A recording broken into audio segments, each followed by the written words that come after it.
ज्वाली विधानसभा में आज भारत रत्न डॉक्टर भीमराव अंबेडकर की जयंती गांव पपाहन में पंचायत प्रधान रघुबीर भाटिया की अध्यक्षता में जयंती समारोह बड़े ही हर्षोल्लास के साथ मनाया गया, जिसमें बहुजन समाज प्रचारक विजय कुमार ने मुख्यातिथि के रूप में भाग लिया। कार्यक्रम की शुरुआत डॉक्टर अंबेडकर की प्रतिमा पर माल्यार्पण और पुष्पांजलि अर्पित करके की गई। इसके बाद सांस्कृतिक कार्यक्रमों की श्रृंखला में कविता पाठ, भाषण प्रतियोगिता का आयोजन हुआ, जिसमें विभिन्न विद्यालयों के छात्रों ने उत्साहपूर्वक भाग लिया। बच्चों ने डॉक्टर अंबेडकर के विचारों, सामाजिक न्याय के प्रति उनकी प्रतिबद्धता और शिक्षा के महत्व पर जोर देते हुए अपने विचार प्रस्तुत किए।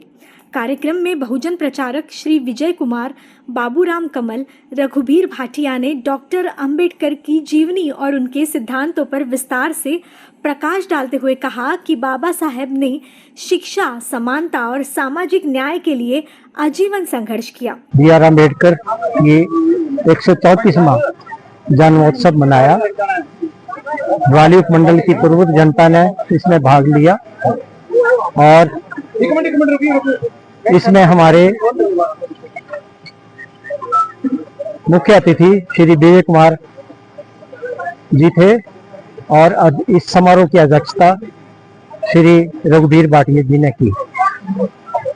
आज के समारोह में डॉक्टर B.R. अम्बेडकर के जीवन परिचय पर, उनकी विचारधारा पर और भारतवर्ष के निर्माण में उन्होंने जो अपना कंट्रीब्यूशन दिया है उस पर सभी वक्ताओं ने प्रकाश डाला। बाबा साहब डॉक्टर B.R. अम्बेडकर के 104वें जन्म दिवस के ऊपर यहाँ उपस्थित सभी प्रबुद्ध जनता ने अपने विचार रखे, सब वक्ताओं ने अपने विचार रखे और उन विचारों के माध्यम से विश्व रत्न बाबा साहब अम्बेडकर जी के योगदान को सराहा और उनको नमन किया और साथ में ही यही कसम भी ली कि हम बाबा साहब के विचारों को आगे तक बढ़ाएंगे। जो जयंती थी उसमें सबसे इम्पोर्टेंट बात जो आज हुई है कि जब हम इस देश की बात करते हैं तो इस देश या किसी भी देश की बात करें, समाज की बात करें,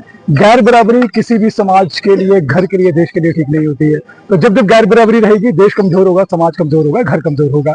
तो आज हमने यही बात की है कि किसी भी समाज को, देश को, सोसाइटी को या घर को सशक्त करने के लिए गैर बराबरी को पाटना कितना जरूरी है, असमानता को पाटना कितना जरूरी है। असमानता रिश्तों को बिखेर देती है, समाज को बिखेर देती है और किसी भी राष्ट्र को कमजोर कर देती है। जब हम बाबा साहब की बात करते हैं, भीमराव अम्बेडकर जी की बात करते हैं, उनका इस देश को निर्माण करने में सबसे ज्यादा इसलिए भी योगदान रहा है क्योंकि उन्होंने इस देश को देश बनाने की बात की, उन्होंने असमानता को पाटने की बात की, असमानता को खत्म करने की बात की। उन्होंने युवाओं से आह्वान किया कि वे डॉक्टर अंबेडकर के विचारों को आत्मसात करें और समाज में सकारात्मक बदलाव लाने का प्रयास करें। ताज़ा तरीन खबरों को जानने के लिए अभी टाइप करें दिव्य दिल्ली न्यूज़। नीचे दिए गए सब्सक्राइब बटन को दबाएं और नोटिफिकेशन के लिए दिए गए बेल आइकन को क्लिक करें। हमारे वीडियोस को लाइक, शेयर और कमेंट करना ना भूलें।